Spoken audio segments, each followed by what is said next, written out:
જય માતાજી મિત્રો, સ્વાગત છે તમારું ફરી આજના નવા વિડીયોમાં। તો મિત્રો, આજે આપણે વાત કરીશું ખૂબ જ મહત્ત્વની અને મોટી સહાય વિશે। સરકાર દ્વારા દર હેક્ટર ₹22,000 સુધીની સહાય આપવામાં આવે છે। તો તેની અરજી તમે કેવી રીતે કરી શકો છો અને તેના ફોર્મ, તેની અરજી આજથી જ શરૂ થઈ ગઈ છે। તો મિત્રો, તેની સંપૂર્ણ માહિતી તમને આગળના વિડીયોમાં જોવા મળશે।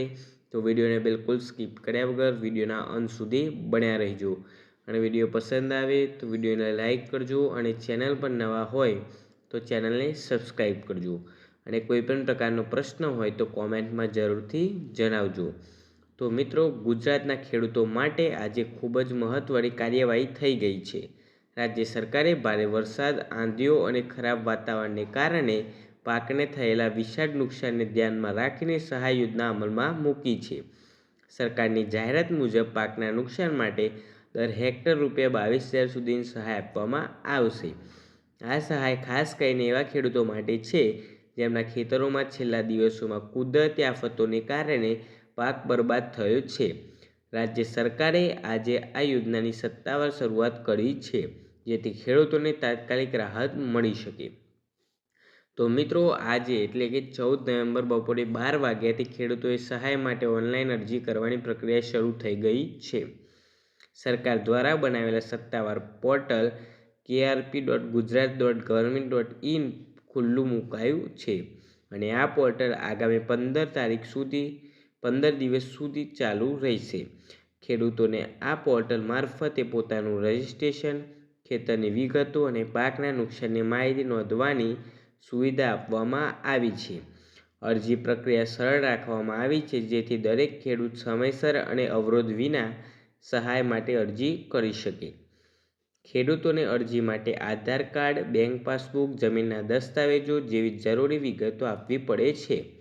જો કોઈ ખેડૂતને ઓનલાઈન પ્રક્રિયા કરવામાં મુશ્કેલી પડે તો ગ્રામ પંચાયત, VCE અથવા ગામના CSC VLE સેન્ટરો દ્વારા સંપૂર્ણ મદદ આપવામાં આવી રહી છે। ખેડૂત ફક્ત જરૂરી દસ્તાવેજ લઈને જવા જેટલું છે, બાકી આખી પ્રક્રિયા સેન્ટર દ્વારા તેમના માટે પૂર્ણ કરવામાં આવે છે।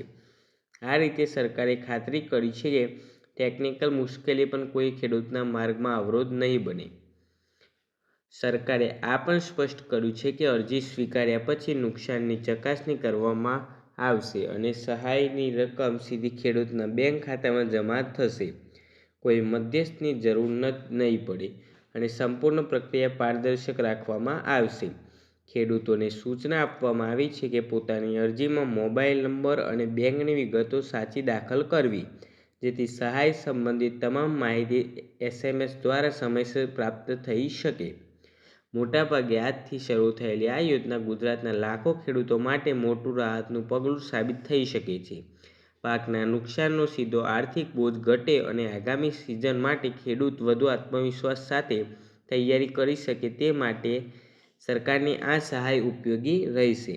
ખેડૂતોને સલાહ આપવામાં આવે છે કે આગામી દિવસોમાં ભીડ ઘટાડાય ત્યારે સમય પર પોર્ટલ પર જઈને અરજી પૂર્તિ કરી દેવી। તો મિત્રો, તમને આ વિડીયો કેવો લાગ્યો તે અમને કોમેન્ટમાં જરૂરથી જણાવજો। વિડીયો પસંદ આવ્યો હોય તો વિડીયોને લાઇક કરજો અને તમારા બીજા ઘણા મિત્રો સાથે શેર કરજો। અને ચેનલ પર નવા હોય તો ચેનલને સબસ્ક્રાઈબ કરજો।